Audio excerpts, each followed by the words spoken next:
الحمد لله نحمده ونستعينه ونستغفره ونؤمن به ونتوكل عليه ونعوذ بالله من شرور أنفسنا ومن سيئات أعمالنا من يهده الله فلا مضل له ومن يضلله فلا هادي له ونشهد أن لا إله إلا الله ونشهد أن محمدا عبده ورسوله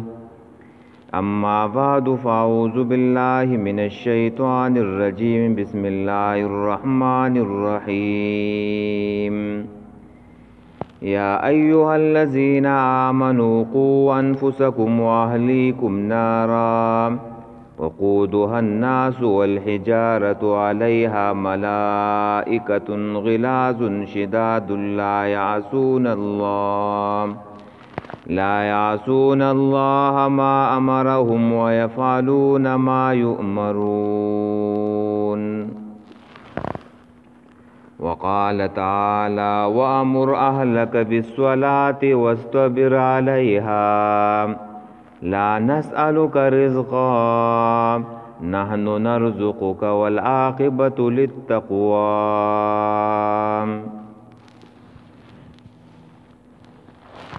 عزتمند اوریدونکو مسلمانانو، نن چې موږ کومه خبره کوو هغه تربیت الاولاد والاهل،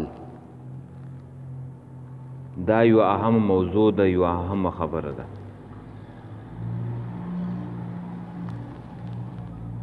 او په تربیت الاولاد کې د ټولو نه اهم ذمہ داری دا د والدینو ده، د مور او پلار ده، چې الله تعالی انسان لا اولاد غونته کې نعمت ورکي، او دا ډېر لوی نعمت دی چې الله تعالی انسانانو له بچي او اولاد ورکړي. او د دې د نعمت د خلکو نه تپوس وکړي چې د هغوی اولاد او بچي نه یو، چې هغوی څومره په ټینشن کې، څومره پریشان وي. نو چې الله سبحانه و تعالی تعالی اولاد غونته کې نعمت درکو، نو بیا به والدین د دې تربیت هم کوي، نه خپل اولاد او د خپل بچو. مور او پلار نه دي، دا د بچو مربیان دي، مربی دي والدین. جسمانی طور هم او روحانی طور هم والدین د خپل بچو د پاره چې دینو د خپل بچو جسمانی تربیت به هم کوي او روحانی هم. جسمانی دا ده چې داغه د پاره د خوراک او د اسکاک او د جامې او د زګي بندوبست کوي، دا جسمانی کوشش دی چې والدین یې کوي. نو چې څنګه والدین دا کار کوي، د بچي جسمانی خیال ساتي چې دا توانا شي، دا صحتمند شي، دا طاقتور شي، او دا لوی شي او غټ شي. نو دغه شانت کې مور او پلار به د بچي روحاني تربیت هم کوي، داغه د زړه، داغه د دماغو، داغه د اخلاقو، داغه د اعمالو تربیت بچي دنه هم والدین کوي، او داغه به خیال ساتي، او هغه ته به ښایسته ادب، ناسته پاسته، سړیتوب دا به ورته ورښیو. نو دغه شانته کې که والدین د بچو د تربیت نه غافل شي، او زم دا بعضې خلک وایي پرې د ماشومان دي، څه ته مو وایه، د دې نقصان چې دنو بیا وروستو انسان ته ملاویږي. بیا چې کله دغه ماشوم غټ شي، بلوغ ته ورسیږي، دا بیا په کنټرول کې نه یو، نو غفلت په دې کې نه دی پکار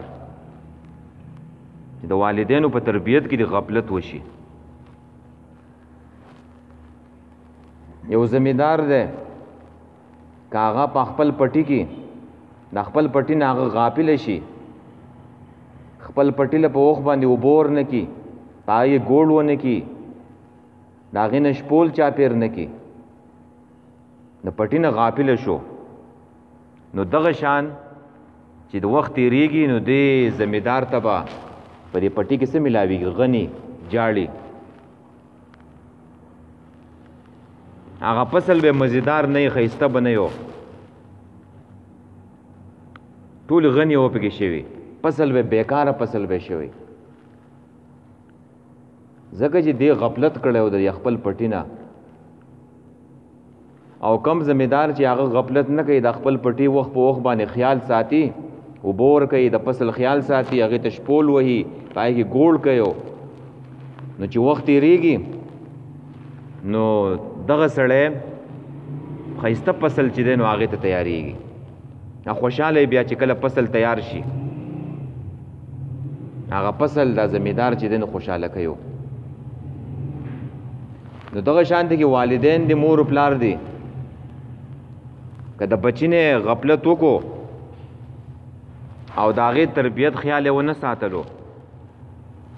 نو وروستو به چې دی نو دا انسان خفه او پریشانه به یو او نبی علیہ الصلوۃ والسلام فرمایل دي چې هر یو بچی چې دی نو هغه په فطرت اسلامی باندې پیدا کیږي کل مولود یولد علی الفطرة فآبوه یهودانه وینصرانه ویمجسانه بخاری راوړی دا حدیث وای هر ماشوم چې دی نو پیدا کیږي په فطرت اسلامی باندې خو بیا د مور و پلار یا تی یهودی جوړ کی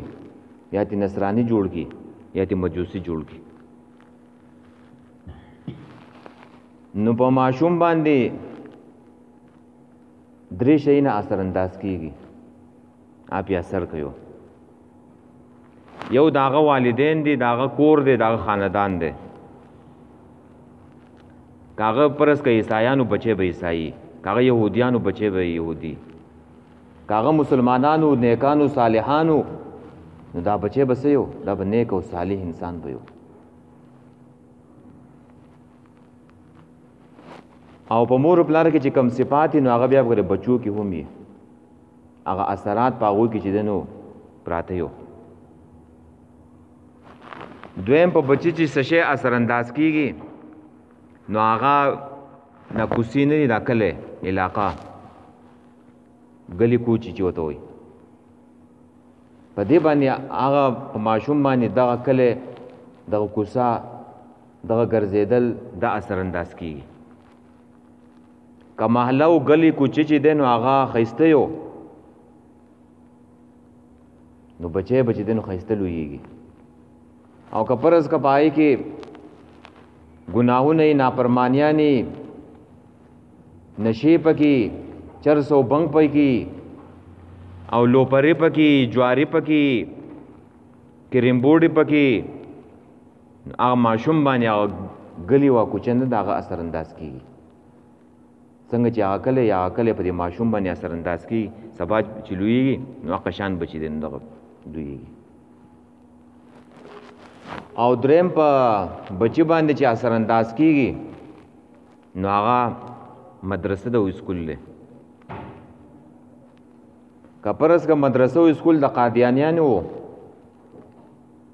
یا د شیعاګانو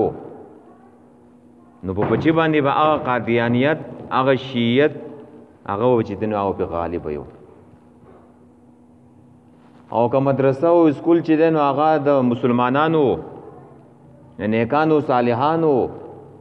نو بچی باندې هغه اسکول او هغه مدرسه چې دنو هغه به اثر انداز کیږي څنګه چې پایګو تعلیم او تربیت ملاويږي نو سبا په دغه تعلیم او تربیت باندې به دا ماشوم چې دنو دا بلويږي دا به غټيږي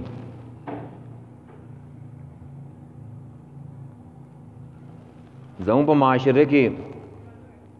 اول خو خلک چې دینو د سحر مانځه ته ماشومان نه را پاسي او که را پاسي د دې د پاره را پاسي چې دا ماشوم به سکول ته ځي چې د وخت پاسي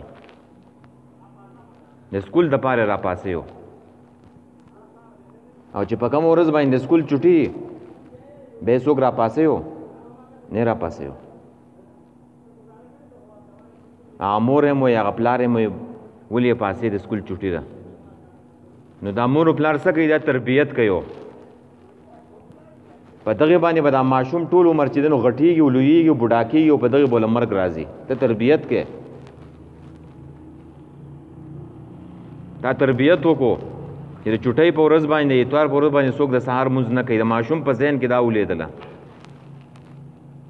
نو هغه باندې غټیږي روان دی او دغه شانته کې چې د سهار مانځل څوک نه راځي یو غنټه پس په دې کوڅو کې بیا څومره غړنی په دې روډونو کې به دا بازارونه ډک رواني په دنیا پسې خلک داسې ور رواني نو دا زموږ کمزوریانې دي دا په ځان نه درې کوو قرآن څه وایي وامر اهلک بالصلاة واستبر علیها خپل اهل ته خپل بچو ته د مانځه حکم کوا واستبر علیها په دې باندې صبر کوا مضبوط استقامت اختیار کا په خپل منځ کوا د مانځه پابند ځان جوړ کا او خپل بال بچ ته خپل اهل ته د مانځه حکم کوا زم خلکو ته رسشي حکم کوي د سکول د کالج یونیورسيټي پاسا نا وخت د مزدوریو د کارو او د مانځه څوک ویو مانځه څوک نه وي د مزدورۍ نه راغلی رستړی شوی دی زه خیر دی که منځ ونه کي زه خیر دی که پروت به یو سعودي نه راغلی رستړی دی نه شو پاسولی دا ټول تربیت دی تربیت حصه ده نو حکم کوا تب سکے حکم بکے حکم دسی نه چې چا څه وکړله او ته په هغې باندې خاموش پاتې کي منکرات کی پکور کی خلک د سهار مونځ نه کوي نور مونځونه نه کوي او ته په دې باندې به خاموش پاتې کېږي څه حکم بکې نیکۍ د معروف په حکم کې او د بدۍ نه د دې نه به انسانان بچ کې خلک به بچ کې خپل اهل و عیال من رأى منکم منکرا فلیغیر بیده پکور کې ستا لاس چلیږي نو پلاس باندې به حکم کې پلاس به خلک منی کې ته مشرې د کور او چې په کم ځای کې د لاس نه چلیږي نو بیا په جبه وینا کې او چې د جبې د وینا زور دی نه چلیږي نو بیا په زړه کې هغه کار بد ګڼې او چې په کم ځای کې ستا د لاس اختیار چلیږي نو دویمې درجې ته بیا نه ځې په دې اوله درجه کې به چې دی نو یې او الله سوئی لا نسألک رزقا مونږ ستاسو نه رزق نه غواړو الله سوئی حکم کوي خپل بال بچتا خپل اولاد ته د مانځه مونږ ستاسو نه رزق نه غواړو نحن نرزقک والعاقبۃ للتقوى مونږ تاسو له رزق درکو نو پته ولګېدله چې رزق ورکوونکی خو رب العالمین دی او چې څوک د الله احکام مني د الله بندگی کوي نو الله به په دې رزق کې ګوره برکت اچوي خوشاله به رزق به پراخه یو برکت به پکې په دې رزق کې او العاقبۃ للتقوى او ښه انجام د پرهیزګارانو دی د متقیانو دی ښه انجام د ځان نه پرهیزګاره انسان جوړ کا چې انجام دی خشي دنیا خو روانه د ختمیدون کې ده او په دې دنیا کې مغرب خلکو ته څه شي ښودلی میډیا خلکو ته څه ښیي کامیابي وایي په څه کې ده په پیسو کې ده په مال کې ده په دولت کې ده دغه هیڅ کامیابي نه دغه نه انسان روان دی پانی ده ختمیږي اصل کامیابي دا ده چې د انسان انجام ښایسته شي د پرهیزګارانو خلکو انجام ښایسته انجام دی نو د ماشومانو تربیت کول دا ډېر اهمه ذمہواري ده او د دې نه چې دنو غفلت نه دی پکار د ماشوم ډېر حقوق دي څه حقوق چې دنو د پیدایش نه مخکې دي او څه د پیدایش نه بعد دي د پیدایش نه مخکې د ماشوم حقوق هغه دا دي چې ښایسته مور به پیدا کې ښایسته ځای کې به چې دنو واده کې دیندارۍ ته به ګورې، دیندارۍ ته. نبی علیہ السلام وایي تاسو ودونه کوئ یا د ښځې د حسن د وجې نه، یا د مال د وجې نه، یا د خاندان د وجې نه کوئ، یا د دیندارۍ د وجې نه. په ټولو کې چې دی نو تاسو ګورئ دیندارۍ ته. چې دینداري پکې نو هغه به ستا په بچو کې بیا روانوي. نو ښایسته مور به چې دی نو هغه به ګورې په ښایسته ځای کې به چې دی نو واده کې او واده دې وکړو. په ودونو کې خلک دا مختلف رسمونه او رواجونه کوي، دې ته هېڅ ضرورت نشته دی. په اسانۍ باندې چې دی نو واده پکار دی، نکاح پکار دی. کم مهر چې دی نو هغه یې ښودل پکار دی. او د منکراتو نه پکې ځان ساتل پکار دی. چې ډزو ته په واده کې څه ضرورت دی، یا چې دی نو ټیپونه لګول او ګانې بجانې لګول، دا د الله د رسول نافرمانی ده او خلکو ته پکې ضرر هم دی او تکلیف هم دی. په دې کورونو کې بیماران دي، ضعیفان دي، کمزوري دي. دا هغه ټول چې دی نو په ضرر کړه. تا ته خلک خیرې کوي، خیرې. د دې نه ځان ساتل پکاري. په سنت طریقه چې کم کار وشي پای کې خیر او برکت وي، په سنت طریقې باندې چې دی نو پکار دی. خلکو ته ضرر او تکلیف چې دی نو هغه نه دی کول پکار. نو یو حق داو د بچی چې تا بوله ښایسته مور ګوري، ښایسته ځای کې بچی دی نو واده کې. او واده وشو نو د هغې نه پس چې بیا تا کله ملاویږي د خپل بیبي سره، نو د الله نه بچی دی نو دعاګانې غواړې. دا یې دویم حق دی. څنګه چې پیغمبرانو دعاګانې غوښتل دي په قرآن کې شته دی. او د مؤمنانو صفت هم دا دی په سورې فرقان کې چې والذین یقولون ربنا هب لنا من ازواجنا وذریاتنا قرة اعین وجعلنا للمتقین اماما. او دا مؤمنان هغه کسان دي چې دوی د الله نه دعاګانې غواړي چې ای رب زمونږ د اولاد او زمونږ د بیبیانې زمونږ د سترګو یخوالی وګرځوه، د سترګو یخوالی وګرځوه،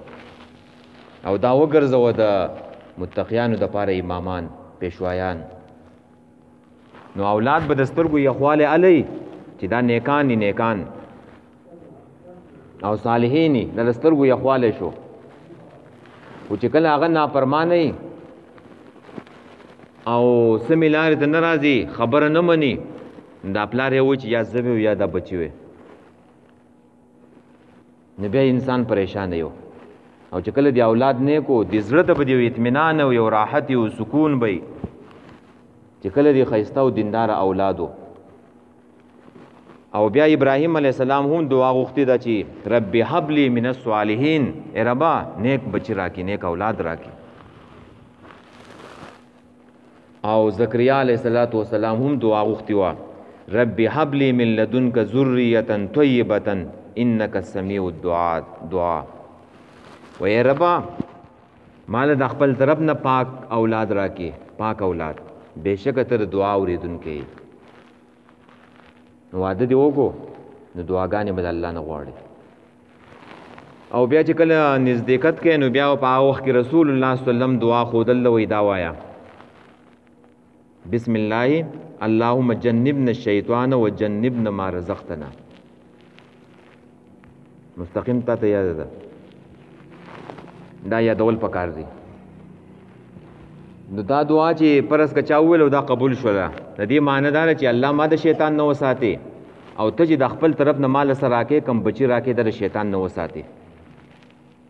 نو چې دا دعا قبول شوله او د دې په نتیجه کې یو بچی پیدا شو، نو هغه به نیک او صالح نه سه، هغه به نیک نه، هغه به ښایسته بچی نه سه. نو دا دعاګانې به غواړي د الله سبحانه وتعالی. نو بیا شیطان هغه نشي مسه کولی او نه شیطان چې دی نو هغه دوکه کولی هم نشي. او بیا بچی پیدا شو نو په 9 ورځ به چې دی نو هغې له عقیقه وکړې ماشوم په باره کې راځي چې هلک دی نو د هلک دپاره چې دی نو څه دي 2 ګډان دي یا 2 سیرلي دي او د جنۍ دپاره 1 سیرلی دی یا 1 ګډ دی دا به چې دی نو کې دا د هغې حق دی چې د چا وس کېږي وس د چا نه کېږي نو هغه به څه وکړي په 9 ورځ باندې بهتره ده او بیا که په 9 ونه شوه 14 ده په 14 ونه شوه په 21 ده دا حدیث په نیل الاوتار کې شته دی 21 نه واوښتله نو بیا چې هر کله کوله او چې د چا نه شوي اوس دا مشران کسان چې کوم دي د چا نه شوي نو هغه وسم کولی شي خپل حقیقه نبی علیہ السلام هم چې دنو ډېر وروستو کړوه انس ابن مالک رضی الله تعالی عنہ فرمایي چې 2 ګډانې چې دنو حلال کړو ښکارور ګډان او د هغې نه پس دا ده چې ښایسته نوم به ولکې دی په 9 ورځ هم ایښودی شي او د 9 ورځې نه مخکې مې ایښودی شي اوس هم دا خلکو کې مرض دا ده چې دا داسې نوم ګوري چې نه چا ایښودی او نه چا اورېدلی معنی ته ګوري نه چې معنی څنګه ده خو بس ناشنا یو نوم ګوري نبی علیہ السلام فرمای احب الاسماء الله عبد الله و عبد الرحمن وی الله تعالی ټول نه خوښ نومونه چې دي نو عبد الله او عبد الرحمن دي او دغه شان دي د پیغمبرانو نومونه ده د صحابو نومونه ده د تابعین نومونه ده او دا په دې کې ګوري چې داسې نوم کېدم چې نه چا اورېدلی او نه چېرته چا ایښودی داسې نوم د سره شتی نه او که دی نو هغې معنی چې دی نو هغه هم خراب یو او نبی علیہ السلام تو والسلام چې د کم نومونو معنی به ټیک نه وه بدلوله وایي دا نومونه دا بدل کوي د هغه نوم ولې اثر په هغه ماشوم باندې یا څوک پکې چې دی نو دشمنانو نومونه ږدي د الله او د رسول چې کم دشمنان وس پرویز شو قیصر شو دا د الله د رسول دشمنانو باچهانو او د الله د رسول خطش شلولی و سیزلی و دا نومونه ایښودنه دي په کار د دې نه منه راغله یو پوره غاړه د برپول کې بکرۍ واله دی نو زه ترې ملګري ته تلم هغه مخامخ هغه سیټ ته ولاړم نو ما د بکرۍ د بورډ والا ته وکتله بکرۍ والا 2 نومونه لیکلو په دې بورډونو خلک لیکي پروپایټرز یا برادرز د یو نوم عابد حسین او د بل نوم ساجد حسین اوس هم پی زه بیا ورلم ما ورته وویلله په وخت کې خو نه خو بیا چې کله رالم یو څو ورځې بعد ما ته شیګان یې که وایي نه وایي موږ خو شیګان نه یو نو ما ستاسو دا نومونه دا کم نومونه چې تاسو لیکلي دا نومونه غلط دي د عابد حسین مطلب دا ده چې دا حسین عبادت کوونکی د ساجد حسین مطلب دا ده چې د حسین ته سجده کوونکی دا اوس نومونه دي دا اوس د دې نه شرک پکې پروت دی نو بیا یې ما ته وویل چې موږ خو زموږ خاندان کې دا شروع دی او دا حسین چې دی نو موږ ټول ګدو د کشمیر دی او د هغې نه چې دی نو را روان دي او ما ته وایي نورو خلکو هم ویلي چې تاسو شیګان یې که وایي ما وایي په فیسبوک باندې په دې نوم آی ډي جوړه کړو نو ټولو راته وایي شیګانو راته چې دی نو دا فرینډ ریکویسټ چې دی نو را لېږلی ویو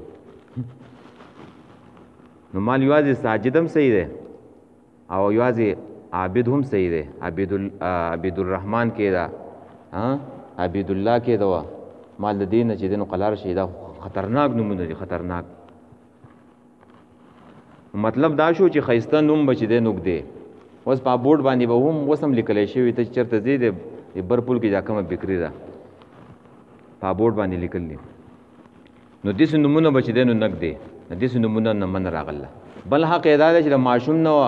سر وخری په دغې 9 ورځ او هغه سر دی چې ول وخرلو نو هغه یخته نه دی هغه به چې دی نو راوالې او هغه به د سپینو زرو سره چې دی نو وتلې سپینو زرو سره وتلله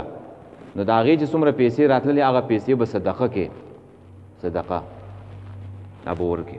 او یخته چې دی نو چې ګنده ځای ته غورځول نه دي په کار دا انساني اعضا دي او انسان الله تعالی اشرف المخلوقات ګرځولی دی دا یخته او دا نکونه نه وي دا چې پاک ځګي ته چې دی نو غورځول پکار دي اوس یو څوک چې دی نو دغه د دوکان نه راوړی نه شي مهندس ورته ویو په سعودي کې د هغې د دوکان نه یو څوک چې دی نو راوړی نه شي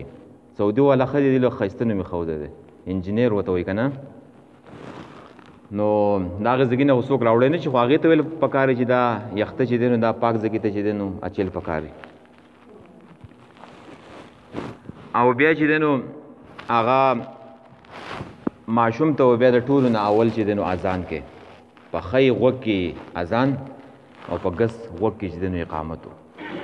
چې د ټولو نه اول د دې د زړه او دماغو ته چې دی نو د الله تعالی دا نوم چې دی نو ورکوز شي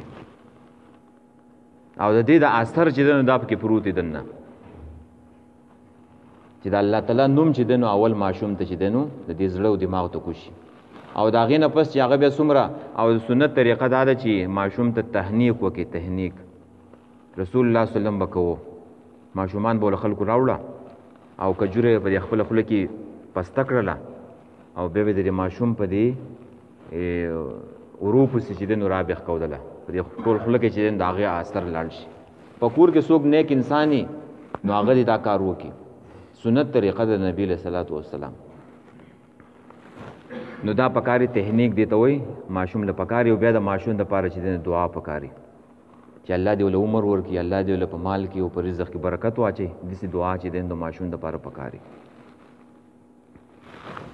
او بیا چې دی نو د هغه شپږو کالو ته رسي 7 کالو ته رسي نو بیا به ورته چې دی نو لا اله الا الله به ورته ښې دویم کار به څه کوې لا اله الا الله به ورته ښې چې څنګه خبرې هغه یې زده کوي چې د ټولو نه اول چې دی نو هغه دا خبرې زده کړي چې لا اله الا الله او دویم جز محمد رسول الله دا به ورته ښې او د هغې نه پس چې دی نو بیا په مانځه باندې چې دی نو ودرول پکاري ځکه نبي علیه السلام فرمایي چې مروا اولادکم بالصلاة وهم ابناء 7 سنین واضربوهم علیها 10 سنین چې ماشوم کله شپږو 7 کالو ته ورسي 7 کالو ته نو هغه په مانځه باندې ودرول پکاري او مونځ چې دی نو هغې ته ورښودل پکاري دا د مور و پلار ذمواري ده چې مونځ به ورته ورښیو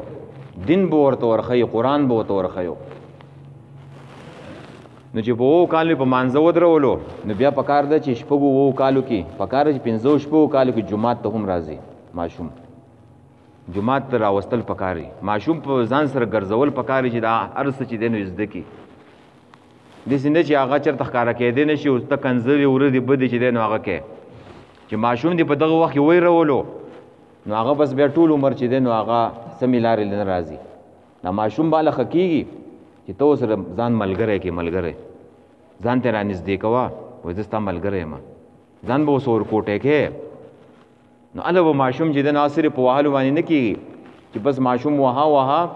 هغه چې دی نو هغې ښه خرابېږي سمې لارې نه بیا چېرته نه راځي خالي ستا به مخکې به لږ چې دی نو برابر یې خو چې ته نه نو بیا چې دی نو هغه نه سمېږي او بل لاره چې دا زنانه په دې کورونو کې هم ماشومان یېروي بو راغی سپی راغی بلا راله نو چې د دې نه ماشوم ویرولو نو هغه بیا ټول عمر چې دی نو بزدله ماشوم ته د بهادرۍ چې دی نو خبرې کوي چې هغې نه بهادر مومن مسلمان چې دی نو هغه جوړ شي مومن چېرته بزدله نه یو مومن چې دی نو هغه بهادري یو بهادر انسان چې دی نو د هغې نه جوړ شي چې ماشوم یې به وړوکوالي ویرولو هغه ټول عمر چې دی نو بیا بزدله یو او اکثر په دې ماشومانو چې دا پیریان راځي دا هم د دې وجې نه راځي چې دا د مور و پلاره چې دی نو ویروي یو عالم چې دی نو هغه ویلی چې ماشوم وله چا راوړی نو هغه به پیریان نه پرې راتلله نو مولوي صاحب د هغه پیریانو څخه خبرې کوي نو پیریانو تپوس کوي دا تاسو په دې باندې څنګه راغلی یئ وایي دا دې چلو وایي چې دی نو مور دا په غسلخانه کې بند کړی و دا ماشوم و شیطانې به کولو او اوس هم موریانې چې دی نو دا کار کوي ماشوم یې په غسلخانه کې بند کړی و نو دې جړله او ډېرې وجړل نو موږ پیسته رالو پیریان وایي موږ پیسته رالو د هغې وخت نه چې دی نو دا راغلی او نه د ماشومانو په مخ کې داسې خبرې د پیریانو او د یرې خبرې چې دی نو پکاري بیا ټول عمر چې دی نو یریږي ماشوم یرول چې دی نو هغه نه دی پکار او یو او دام نه چې ماشوم ته چې دی نو زموږ په دې کورونو کې څه کېږي خیرې کېږي خیریږي زنانم کوي او سړیم کوي او خیری او تا ته څه پته ده چې ته را خیری کې او در دعا د خیرو د قبلولو ټیم نو بیا به څه کوې سبا بیا ته جاړې وای الله دې په شرمونو چې دنو وشرموه نو چې دا خیره او دا دعا چې دنو قبول شوه نو سبا به کې ته نه شرمېږې سه دا مور پلار به کې نه شرمېږي نو خیری چې دنو هغه به نه کوې د عربو ښایسته عادات دي عرب چې دنو ماشوم سه نقصان او څه دغه وکړي غلط کار نو مور پلار یې ورته وایي الله یهدیک الله یې ته هدایت وکړي ستا د سپېړه کار نه کوي ستا د ډانګې کار نه کوي دا د الله هدایت کار کوي دعا به ورته کوي چې الله یې ته هدایت وکړي الله دې چې دنو سمې لارې ته چې دنو راوله نو هله به ماشوم چې دنو ښه کېږي نو د حدیثو په دې کتابونو کې دا خبرې دي او بابونه په دې باندې قایم دي چې خپل کور والو ته به او خپل اولاد ته او خپل ماتحت خلکو ته به د الله د رسول د الله او د رسول د احکامو حکم کې حکمو دا ضروری ده او په کور کې چې ته دسې د ماشومان او خپل اهل او عیال د دین نه دسې لرې کوه ماښام کې یو ځای ته ټول راټول شي یو حدیث بیان کا یو ښایسته خبره چې دنو بیان کا چې د دیو هغه غافل ژوند به نه تېروي نبی علیہ السلام فرمایل خپل سړو ته سوره مائده او سوره نساء چې دینو دا یاد کړو او زنانو ته سوره احزاب او سوره نور چې دینو هغه یاد کړو دا به دې غافل نه پرې دي د کور مشرې ذمہوار استانه به الله د دې ذمہواری تپوس کړو دا ماشومان او نوجوانان نه دي دا ټول د نشو په دې سیلاب کې لاوکیږي روان دي نشي په دې بیا چرته مستقله جمعه ان شاء الله بیان به وکړو نشي او د دې نقصاناتو ډېر زیات نقصانات دي د نشو او دا ځوان چې تاسو رامنې نه کوو دا بیا نه رامنې کیږي د نشو نقصانات دا به ته بیانې او زموږ بیکار حکومت ته نو چې څوک چرس کینو هغه نسی خو چې په کم ځای کې خرڅېږي هغې ته هېڅ هم نه وایو بنیاد یې نه ختموي او دغه شان دی کې د واده دا ډزې دي که څوک ډزې کوي چې پولیس له پسې لږ راشي ته پیسې میسې ورکړي یا هغه سړی وبوځي چې راپرېږدي او په کم ځای کې دغه سامان خرڅېږي هغه ځګی چې دی نو نه بندوي چې د تاسو ولې خرڅوئ دا بمان او دا چې دی نو دا شی نه د دې خرڅول دا هم حرام دي د دې وړلو دا چې څوک وړي چاله او په چا باندې اسکي کاغه چرس دی کاغه سیګریټ دی کاغه چې دنو آیس دی کاغه کوکین دی کاغه شراب دی الله دا ولې حرام کړلی په دې کې انسانانو جسم ته ضرر او تکلیف ده او دشمن دا غواړي دشمن چې په دې مسلمانانو کې نشي چې دنو هغه عام شي نو نه ته بیا د دین شوې نه د دنیا شوې نه ختم شوې لاړې د مانځه او داسنه د هر سنه چې دنو لاړې ووتلې بیماری برته لګي کمزورې کیږي با او عمر د چې دنو هغه ختمي کمزورې کیږي هغه عمر د چې دنو کمیږي نشئی انسان په معاشره کې صحیح عزت او احترام نه یو هر سړی وې پلان کې نشئی دی نو په دې کې هر سړی ذمہوار دی او د خپل علاقې نه دا چرس او بنګ دا چې دنو لري کول د دې لپاره کوشش کول حکومت ته ویل په دې باندې پروګرامات کول د دې نه خلک خبردارول دا زما ټولو چې دنو ذمہواری ده نوجوان نسل تباہ کیږي موږ به دغه شانتي کې دنو خاموش ناس یو بچی تباہ کیږي نو دا غټه ذمہواری ده نو په دې کې نورم احادیث دي یو حدیث دا ده چې اخذ الحسن ابن علي رضی الله تعالی عنهما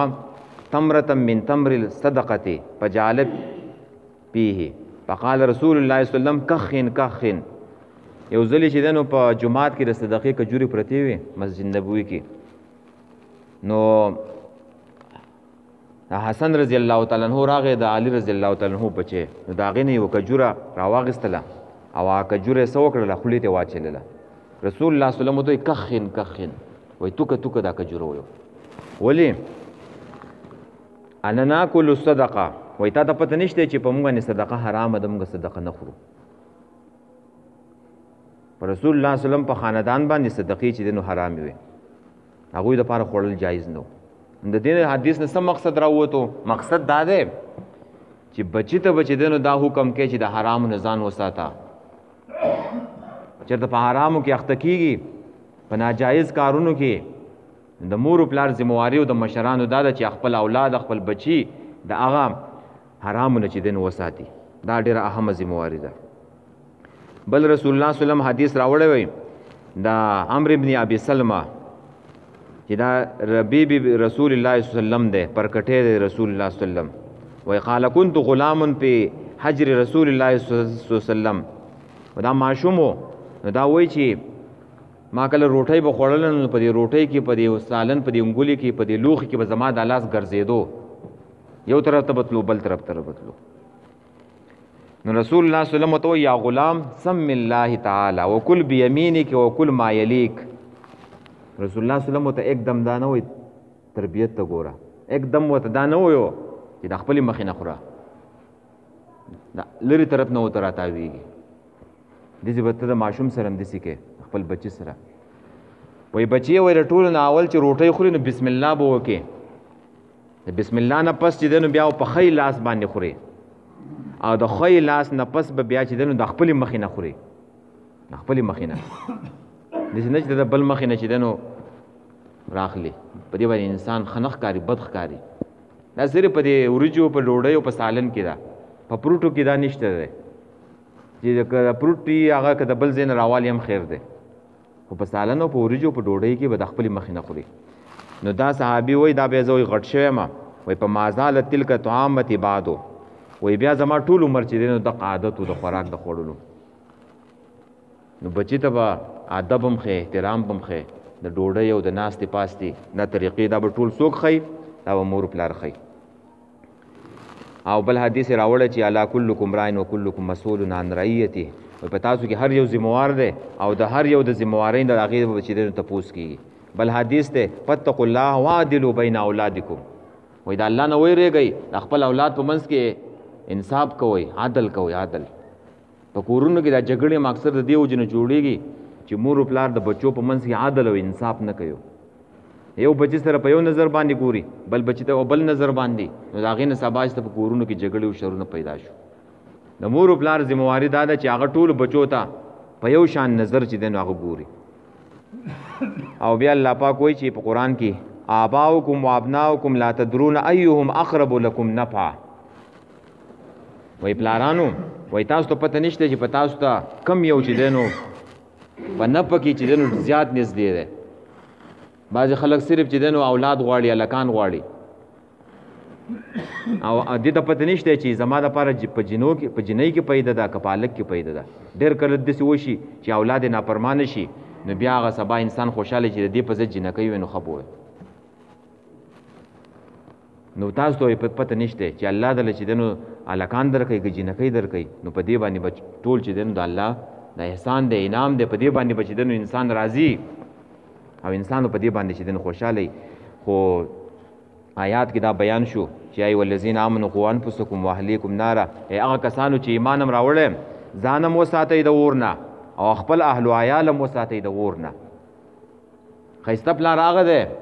ښایسته پلار او تربیت کوونکی هغه دی چې خپل اولاد د جهنم د اور نه وساتي، او ښایسته مور هم هغه ده چې خپل اولاد د جهنم د اور نه وساتي. ښایسته ښځه هغه ده چې خپل خاوند د جهنم د اور نه وساتي. ښایسته خاوند هغه دی چې خپله ښځه چې دی نو د جهنم د اور نه وساتي. د دې ټول یو بل باندې حقوق دي. او داسې اور دی وقودها الناس والحجاره چې خشاک د هغې انسانان دي او کاڼي دي. علیها ملائکة غلاظ شداد لا یعصون الله ما امرهم ویفعلون ما یؤمرون. چې په هغې باندې داسې ملائک مقرر دي په جهنم باندې چې هغه سخت طبیعت واله دي، سخت خوی واله دي، سخت زړونو واله دي. په چا باندې چې نرمي نه کوي، چې د چا سره نرمي وکړي راویې باسي، داسې نشته. او د الله نافرماني نه کوي، کمکار چې ورته حواله شوی دی نو هغه چې دی نو هغه پوره کوي. نو الله دې موږ له توفیق راکړي چې موږ د خپلو اولادو چې دی نو تربیت وکړو او د هغې نه ښایسته مسلمانان چې دی نو جوړ کړو او د هغې نه مانګزار مسلمانان چې دین جوړ شو او الله دې زموږ اولاد د نشو نه د هر قسم برایانو نه د هر قسم ګناهونو نه دی الله زموږ اولاد چې دین هغه وساتي. واقول قولی